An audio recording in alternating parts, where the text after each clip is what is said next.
On reste toujours dans la présence de Dieu pendant ce moment où nous ouvrons sa bonne parole. Je crois que le cœur de Dieu se réjouit quand nous donnons de l'importance à la parole de Dieu. Amen. C'est un moment important. C'est un moment important. Et j'aime prêcher la parole. J'aime prêcher la parole. Et quand la parole est annoncée, Dieu nous bénit. Dieu agit. Il y a tellement de paroles qui entrent dans notre esprit. Tellement de paroles qui viennent frapper chaque jour par toutes sortes de mauvaises nouvelles et nous atteindre pour essayer de nous accabler, de nous rendre soucieux, de nous rendre inquiets. Mais ce soir, quelle joie pour nous d'écouter la bonne parole de Dieu, d'écouter le message de l'Évangile, la bonne nouvelle. J'aimerais lire avec vous ce passage que nous trouvons dans l'Évangile de Matthieu, chapitre 28, verset 18. C'est quelques-unes des dernières paroles de Jésus lorsqu'il était sur la terre. Et voici ce qu'il dit. Jésus s'étant approché, leur parla ainsi: tout pouvoir m'a été donné dans le ciel et sur la terre. Allez, faites de toutes les nations des disciples, les baptisant au nom du Père, du Fils et du Saint-Esprit, et enseignez-leur à observer tout ce que je vous ai prescrit. Et voici, je suis avec vous tous les jours, jusqu'à la fin du monde. Amen. Amen. Le thème de ce matin, c'est avec nous. Jésus est avec nous, Dieu est avec nous. Emmanuel, c'est le nom aussi qu'on a donné à Jésus, qui veut dire Dieu avec nous. Dieu à nos côtés. Et c'est merveilleux de savoir que ce Dieu de la parole, Jésus, Dieu incarné en homme, eh bien, est venu pour être proche des êtres humains. Jésus a tellement voulu être proche qu'il a quitté le ciel et il est venu. Il est venu non seulement sur la terre, mais il a pris un corps semblable au nôtre.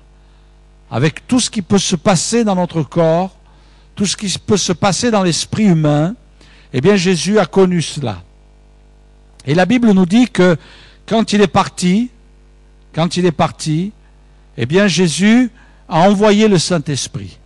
Et le Saint-Esprit est appelé dans la parole de Dieu le Paraclète, c'est-à-dire celui qui va être à nos côtés. Jésus est appelé aussi l'avocat, c'est celui qui plaide notre cause, qui est à côté de nous. Il est avec nous. Tout nous enseigne dans la Bible que nous ne sommes pas seuls, mais que Dieu, dans son amour, dans sa bonté, a accepté de venir sur la terre des hommes pour se rapprocher de nous. Et même l'apôtre Paul pourra dire un jour, Dieu n'est pas loin, il est près. Il est près de chacun de ceux qui veulent s'approcher de lui. Dieu n'est pas loin. Quelquefois, les hommes pensent que Dieu est lointain, qu'il est inaccessible, qu'on ne pourra pas avoir audience auprès de lui. Mais comme je le disais tout à l'heure, la parole de Dieu dit: approchez-vous de Dieu et Dieu s'approchera de vous. Ce dont vous avez besoin ce soir, c'est pas d'un discours. J'aime pas les discours. Ce dont vous avez besoin, c'est de la parole de Dieu. C'est du message de la parole de Dieu. S'il y a bien quelque chose que vous devez garder dans votre cœur en partant d'ici ce soir, c'est la parole de Dieu.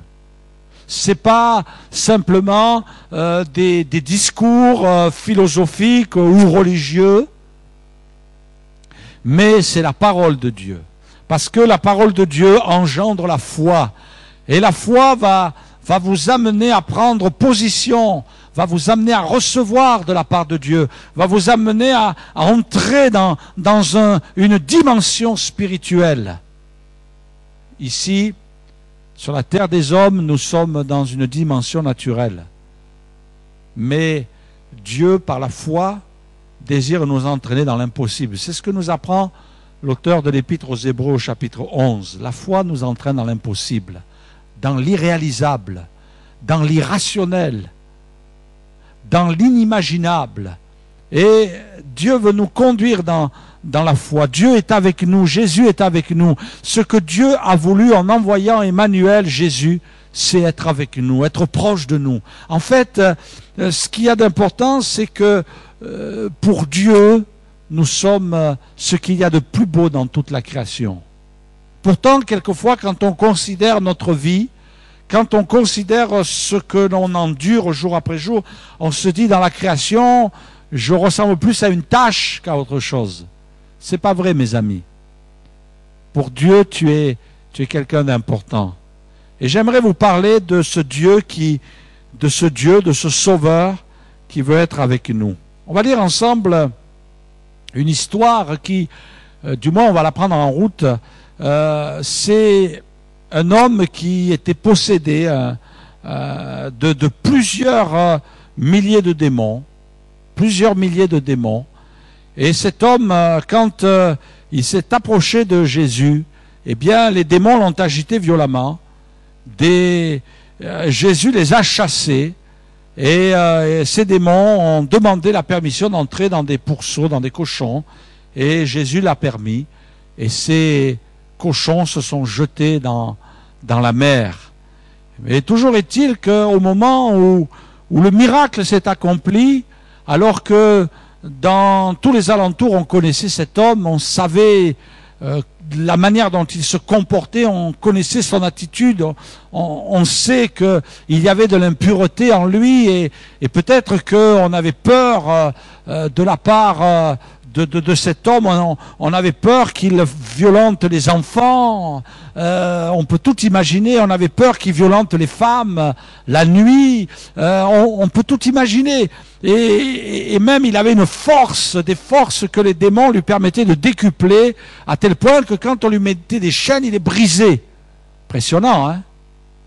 C'était pas Hulk, mais il était puissant, il était fort.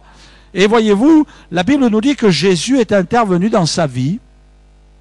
Jésus est intervenu dans sa vie, les démons ont été chassés. Et voyez ce qu'il est écrit.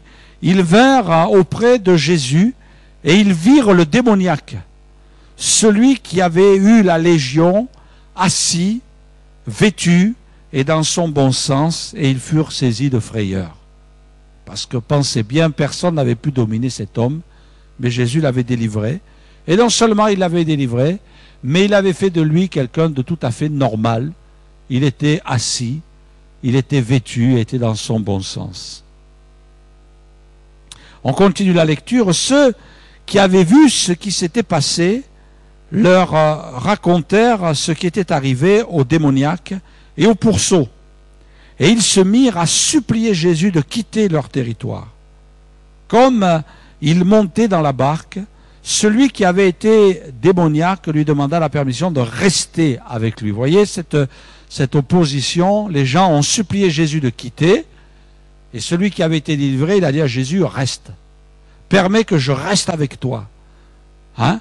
Et Jésus ne le lui permit pas, mais il lui dit, va dans ta maison, vers les tiens, et raconte-leur tout ce que le Seigneur t'a fait, et comment il a eu pitié de toi. Il s'en alla et se mit à publier dans la Décapole tout ce que Jésus avait fait pour lui, et tous furent dans l'étonnement. Cet homme, après avoir été délivré, il est devenu un évangéliste. Il a prêché dans la Décapole, c'est-à-dire dans 10 villes. Il a annoncé Jésus partout, tous les gens qu'il connaissait. Peut-être avait-il une grande famille, puisque Jésus lui a dit, tu vas aller vers les tiens, il y est allé. Et sûrement que les siens étaient éparpillés un petit peu dans toutes les villes d'alentour. Et il a prêché, il a annoncé, et les gens étaient étonnés, ils étaient dans l'étonnement, ils furent dans l'étonnement. Peut-être même que quand il frappait à certaines portes, on fermait les portes à clé, on fermait les volets, mais il disait, c'est moi, vous inquiétez pas, tout va bien, Jésus m'a délivré, j'étais esclave des démons, j'étais dans l'impureté, j'étais dans la méchanceté, j'étais dans la violence, mais Jésus m'a guéri. Et peut-être que là, les volets s'ouvraient, il y avait une petite tête qui sortait, et qui rentrait d'un coup en disant, oui, c'est bien lui. C'est plus le même, on sent qu'il a changé. Et peut-être que les volets s'ouvraient de nouveau en disant, hé, c'est bien toi, approche-toi un peu plus près.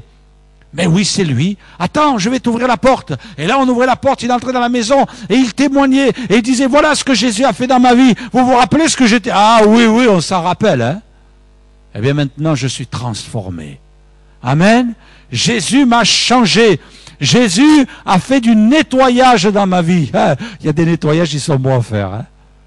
Qu'est-ce que vous en pensez? Hein? Il y a du nettoyage. C'est vrai que quand Jésus vient, ça fait du nettoyage. Hein? Ah ouais, je peux vous assurer, là, c'est précieux. Mais il y a des gens, ils n'aiment pas ça. Il y a des gens, ils n'aiment pas ça. Il y a des gens, quand on leur dit, est-ce que vous voulez que Jésus vous guérisse? Alors ils réfléchissent un petit moment, et ils disent, ouais, véridique, véridique. Je ne vais plus avoir de pension. Je vais être obligé d'aller travailler. Ah ben oui, c'est vrai. Pourtant, c'est bien quand on est infirme. Parce que on touche des allocations, hein, et finalement, on reste à la maison, on ne va pas travailler. Le matin, on se lève à l'heure qu'on veut, on regarde les programmes qu'on veut à la télé le soir. Après tout, Jésus, c'est quand même mieux si tu partais. Hein? Il y a des gens, ils ne veulent pas que Jésus intervienne dans leur vie. Parce qu'ils aiment leur péché, ils aiment être méchants, ils aiment la violence. Ils se disent, oh, moi je me fais respecter. Ben oui, mais ça t'amène où? Ah, vous savez, il y avait une escalade dans ma vie. Hein? Moi j'étais entré dans une phase de violence qui devenait tellement grande. Il y a des moments je recevais des coups, il y avait des moments j'en donnais. Il y avait des moments j'en recevais, il y a des moments j'en redonnais. Mais vous savez, il y a une escalade. Hein? Jusqu'au moment, au dernier moment, vraiment au dernier moment où le Seigneur m'a attrapé par les cheveux, eh bien, j'étais en train de me procurer une arme. Commencer à côtoyer des trafiquants d'armes et de dire, écoute, voilà, je te donne tant, tu me donnes un bon pistolet. Et là, ben, comme ça, je vais pouvoir me défendre. J'étais en train de passer j'étais dans la phase où j'étais dans les arts martiaux. Après, j'étais passé avec le couteau dans la sacoche. Et finalement, je me suis dit, bon, peut-être il y a mieux que le couteau. On va s'équiper, on va se prendre un petit pistolet, là. Parce qu'un jour, je m'étais trouvé dans une bagarre. Jamais raconté trop cela ici. Je ne suis pas à me vanter de la violence, mais je bénis Dieu parce qu'il m'a changé. Maintenant, je suis doux comme un agneau. Amenez votre tête, vous allez voir, je vais vous caresser. Mais j'étais dans une bagarre où je me suis retrouvé avec les vieux rasoirs d'avant sous le cou. Et là, je me suis dit, bon, il faut grimper, il faut qu'on enclenche une surenchère. Et comme ça, quand on me sortira le couteau, je vais sortir le pistolet. Et je vais le mettre sur la tempe de quelqu'un en disant, qu'est-ce que tu veux, toi, avec ton petit couteau, là? Avec ton petit canif? Regarde, moi, j'ai un pistolet dans les mains, là. Mais Dieu m'a arrêté. Ah, c'est bien de se faire respecter.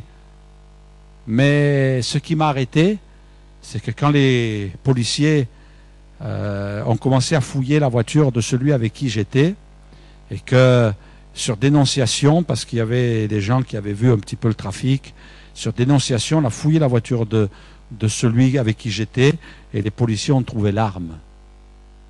Moi, j'ai rien contre la police. Hein.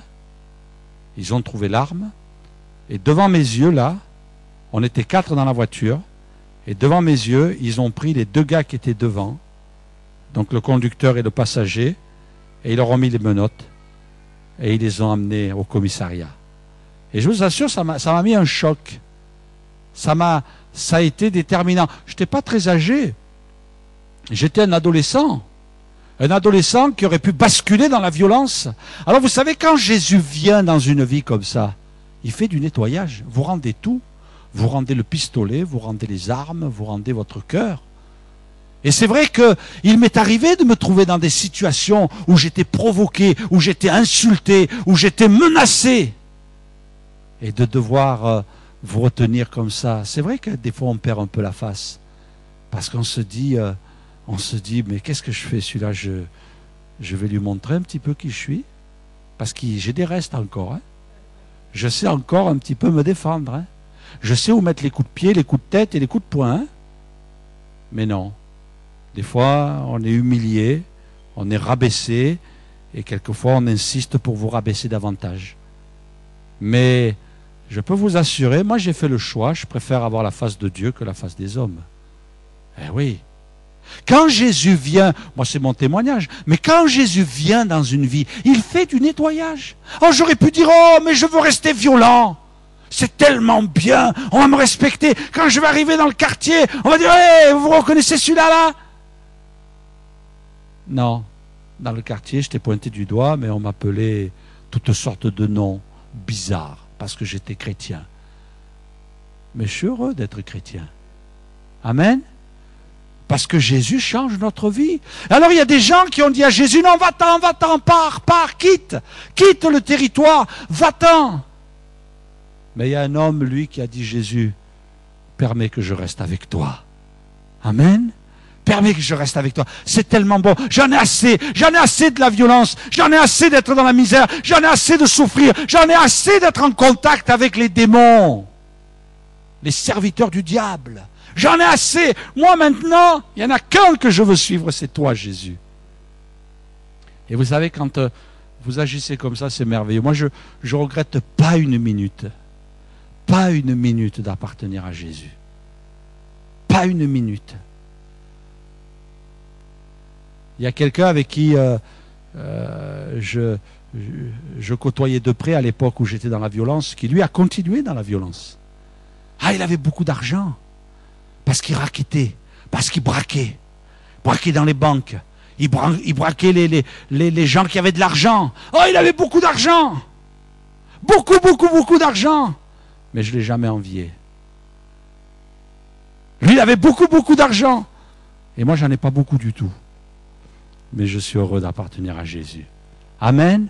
Reste avec nous. Jésus permet que je reste avec toi. Et tu es tellement bien avec Jésus. Mais il y a des gens qui ont dit à Jésus, va-t'en, parce qu'ils ne veulent pas de ménage dans leur vie. Ils ne veulent pas que ça change. Ils veulent vivre dans le péché. Ils veulent vivre dans la méchanceté. Ils veulent vivre dans les plaisirs. Mais ça amène nous nulle part. Nulle part. On va continuer. Il y a des gens qui aussi ont eu l'idée d'entreprendre certaines choses dans leur vie. On va lire ensemble. Les fils des prophètes dirent à Élisée, « Voici le lieu où nous sommes assis devant toi est trop étroit pour nous. Allons jusqu'au Jourdain, nous prendrons là chacun une poutre et nous y ferons un lieu d'habitation. » Élisée répondit, « Allez !» Et l'un d'eux dit, « Consens à venir avec tes serviteurs. » Il répondit, « J'irai. » Ils partirent donc avec eux. Arrivés au Jourdain, ils coupèrent du bois. Et comme l'un d'eux abattait une poutre, le fer de la hache tomba dans l'eau. Et il s'écria, « Ah, mon Seigneur, il était emprunté !» L'homme de Dieu dit, « Où est-il tombé ?» Et il lui montra la place. Alors Élisée coupa un morceau de bois, le jeta à la même place et fit surnager le fer. Puis il dit, « Enlève-le !» Et il avança la main et le prit. On va reprendre cette histoire. Des fils des prophètes ont eu le désir de construire une habitation plus grande parce que c'était trop petit. Et pendant qu'ils étaient en train de s'affairer à leur tâche, il y a eu un problème. Mais revenons un petit peu en arrière. Avant de s'activer, ils ont dit au prophète, « Viens avec nous. Descends avec nous. Viens avec nous. » Et le prophète a dit, « Ok, je viens avec vous. » Pourquoi, à votre avis, ils ont dit au prophète de venir? À cette époque-là, parce que c'est l'Ancien Testament, eh bien, le désir d'avoir le prophète avec eux, c'était comme si on disait à Dieu, « Seigneur, viens avec moi. Seigneur, accompagne-moi. » Et le prophète est venu. Et finalement, tout s'est bien passé jusqu'au moment où il y a un qui travaillait, le fer de la hache s'est détaché, et il tombait dans l'eau. Et le problème étant important, puisqu'il était emprunté, et on imagine sûrement la somme d'argent que cela devait coûter à cette époque-là, d'avoir un tel outil, en plus qui avait été prêté, il devait le rembourser forcément. Et là, le prophète a apporté la solution. Vous savez, dans notre vie, il y a tellement de décisions à prendre, tellement de choix, tellement d'entreprises, tellement de moments dans notre vie où l'on se trouve confronté à des défis. Et aujourd'hui, c'est important. Je crois qu'il est important aujourd'hui de parler de nos études. Il est important aujourd'hui de parler de ce moment où l'on va fonder un foyer, où on va accueillir dans ce foyer des enfants, un moment où on va devoir chercher du travail, un moment où on va devoir se lancer dans une carrière précise, un moment où on va devoir prendre une décision importante dans la vie. C'est terrible de se sentir seul. Alors aujourd'hui, il y a des conseillers conjugaux, il y a des conseillers d'orientation, il y a toutes sortes de conseillers. Mais moi j'aimerais vous dire une chose, sans négliger ces conseillers-là, c'est bon d'avoir le plus grand de tous les conseillers, d'avoir Dieu avec nous. Et les fils des prophètes, ils ont dit, viens avec nous, viens, viens. Et vous savez, dans la vie, tu as besoin d'avoir Dieu.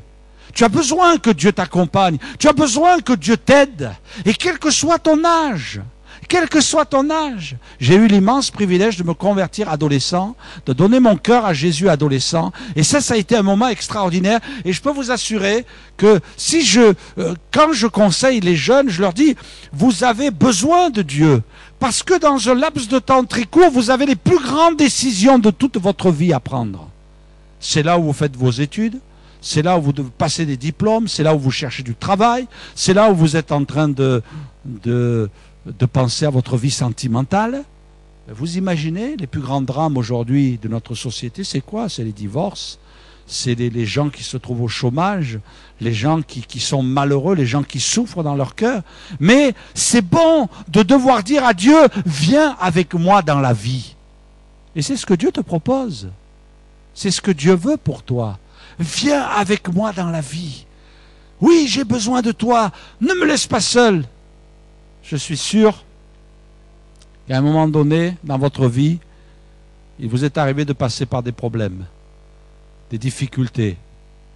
Et vous savez, je côtoie suffisamment de gens pour voir que quelquefois les problèmes, les difficultés de la vie, ça laisse des traces dans le cœur des gens. C'est pas vrai? Ça laisse des traces. Et peut-être dire que c'est plus que des traces. J'oserais même dire que ça laisse des cicatrices. C'est pas vrai?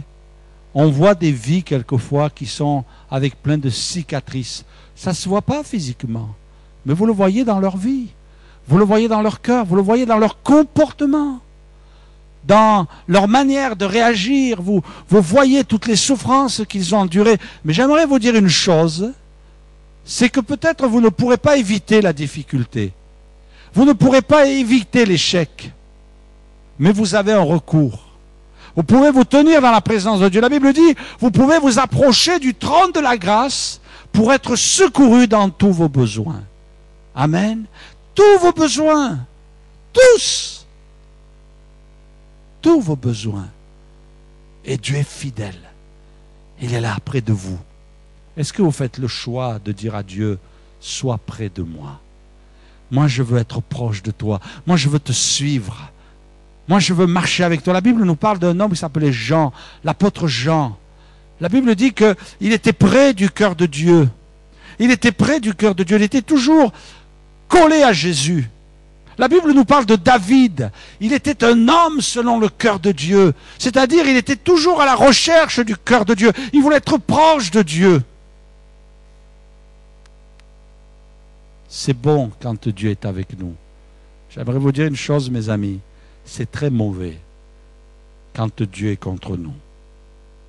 Parce que nous vivons dans le péché. Parce que nous vivons dans la désobéissance. Et ces gens ont dit au prophète, viens avec nous. Est-ce que ce soir, tu ne veux pas dire à Dieu, viens avec moi dans la vie? Viens. Viens, sois près de moi. Arrête-moi quand je suis sur une pente glissante. Arrête-moi quand je vais tomber dans un gouffre. Arrête-moi. Arrête-moi quand je suis en train de m'orienter dans des voies qui ne sont pas droites. Arrête-moi, Seigneur. Sois près de moi pour me reprendre, pour me corriger. La Bible dit quelque chose de merveilleux. Ça fait peut-être pas plaisir, mais pourtant c'est bon. La Bible dit que Dieu, par moments, il châtie ceux qu'il aime. Mais Dieu prend soin de nous dire, comme un père va châtier son fils. Un père qui aime son fils. Un père qui veut le bien pour son fils. Eh bien, Dieu, il y a des moments, il est comme un papa qui veille sur nous et qui dit, mon fils, ma fille, là, tu es en train de faire une bêtise, tu es en train de t'égarer, là, tu es en train de mettre en péril ton avenir, là, tu es en train de te mettre dans une sale affaire, alors je vais t'arrêter, alors je vais te stopper, alors je vais mettre un mur devant toi. Peut-être, dans un premier temps, ça va provoquer peut-être une certaine colère, une certaine frustration, mais avec le temps, tu vas t'apercevoir que c'était le mieux que j'avais prévu pour toi. C'est ça que Dieu veut. C'est cela que Dieu veut. Est-ce que c'est ce que tu veux, toi, pour ta vie? Alors dis à Dieu, viens avec moi. Je vais terminer avec un dernier passage qui est merveilleux. C'est dans l'évangile de Luc. Il est parlé de 2 disciples qui s'appellent les disciples d'Emmaüs. Enfin, du moins, ils sont appelés comme cela. Ils étaient tristes. Jésus était mort. Ils ne savaient pas qu'il était ressuscité. Et ils étaient tristes. Mais Jésus a fait un petit bout de chemin avec eux. Et au bout d'un moment, il est écrit, mais ils le pressèrent en disant, reste avec nous, car le soir approche, le jour est sur son déclin. Et il entra pour rester avec eux. Pendant qu'il était à table avec eux, il prit le pain, et après avoir rendu grâce, il le rompit et le leur donna. Alors leurs yeux s'ouvrirent, et ils le reconnurent, mais il disparut de devant eux. Et ils se dirent l'un à l'autre, notre cœur ne brûle-t-il pas au-dedans de nous lorsqu'il nous parlait en chemin et nous expliquait les Écritures? Se levant à l'heure même, ils retournèrent à Jérusalem, et ils trouvèrent les 11 et ceux qui étaient avec eux assemblés, et disant, le Seigneur est réellement ressuscité. Il est apparu à Simon, et ils racontèrent ce qui leur était arrivé en chemin et comment ils l'avaient reconnu au moment où il rompit le pain. J'aime beaucoup cette parole de ces 2 hommes qui ont dit à Jésus, avant de le reconnaître, ils ont dit à Jésus, reste avec nous, car le soir approche et le jour est sur son déclin. Je pense qu'il est important de réaliser que la nuit tombe.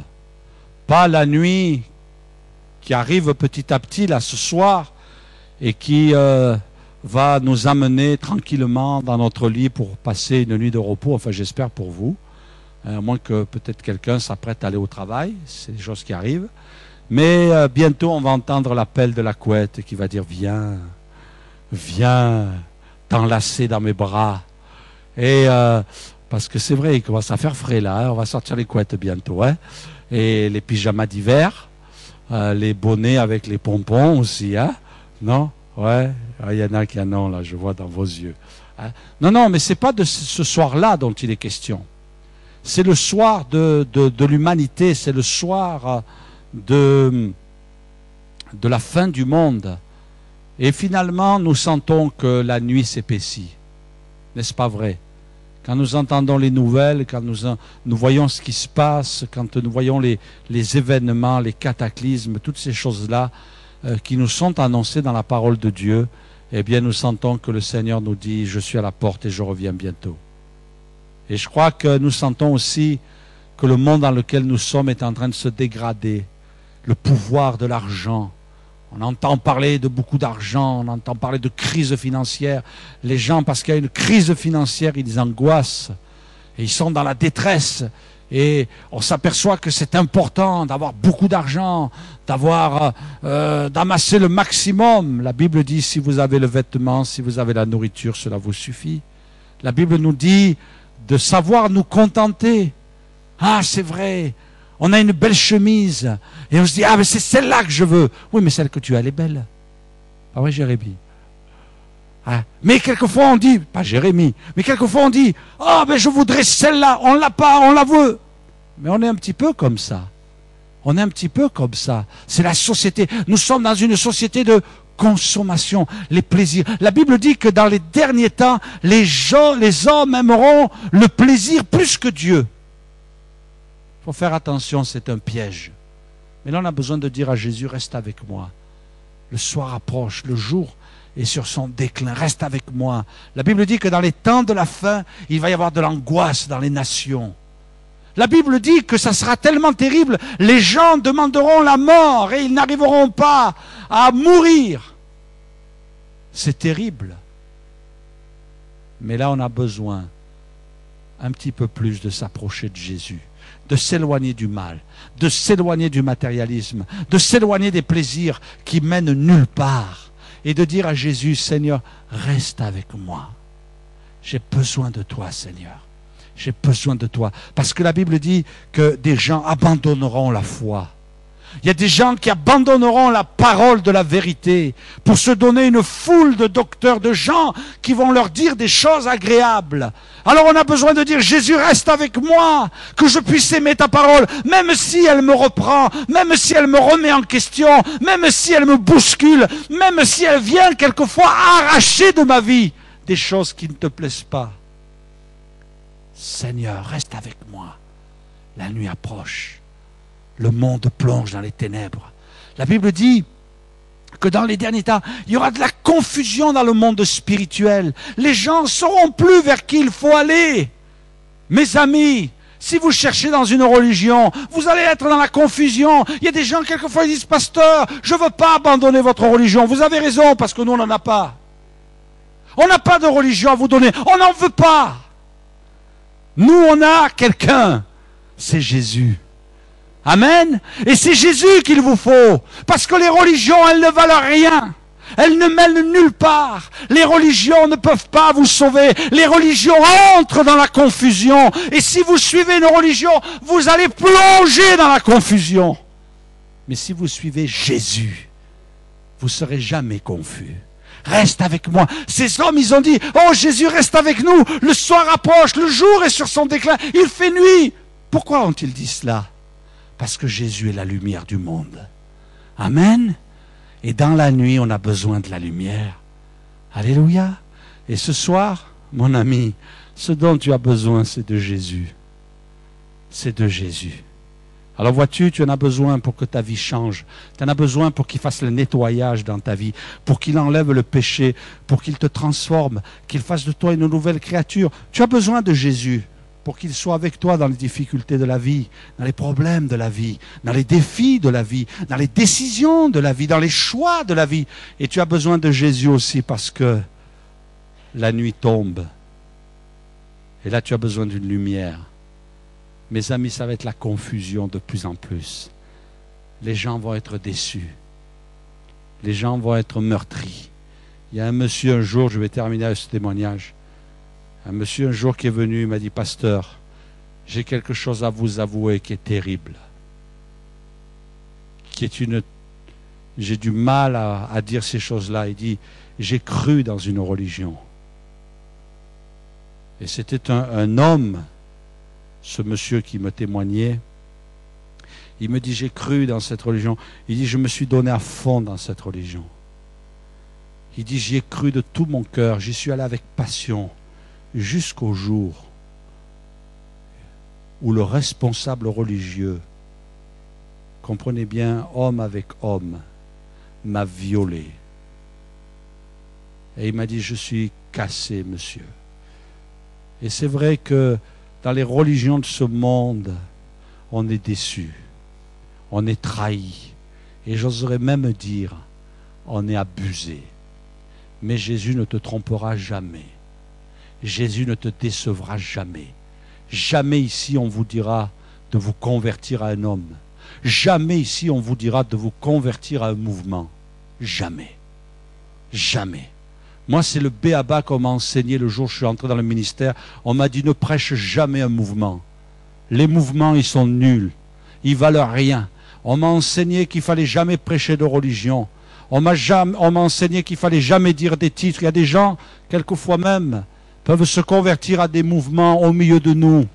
Mais mes amis, aucun mouvement, aucune religion, aucun titre ne vous sauvera. Le seul qui vous sauve, et que Dieu fasse en sorte que dans toutes nos églises ces choses soient prêchées, le seul qui puisse vous sauver, c'est Jésus. Alléluia! Et ce soir, nous vous invitons à vous tourner vers lui. Nous vous invitons à vous tourner vers lui. Nous vous invitons à vous approcher de lui. Reste avec nous, Seigneur. La nuit approche à grands pas. La nuit tombe. Et quand la nuit tombe, on a besoin d'être rassuré. Alors ce soir, je ne sais pas quel est ton besoin. Voilà, terminé, je vais inviter les musiciens pour nous conduire dans une musique, dans un chant. Je voudrais vous inviter à fermer les yeux, mes amis, et ce soir à réaliser que Jésus a donné sa vie sur la croix, que Jésus est mort sur la croix, que Jésus a donné sa vie pour vous sauver, et que Jésus ce soir veut s'approcher de vous.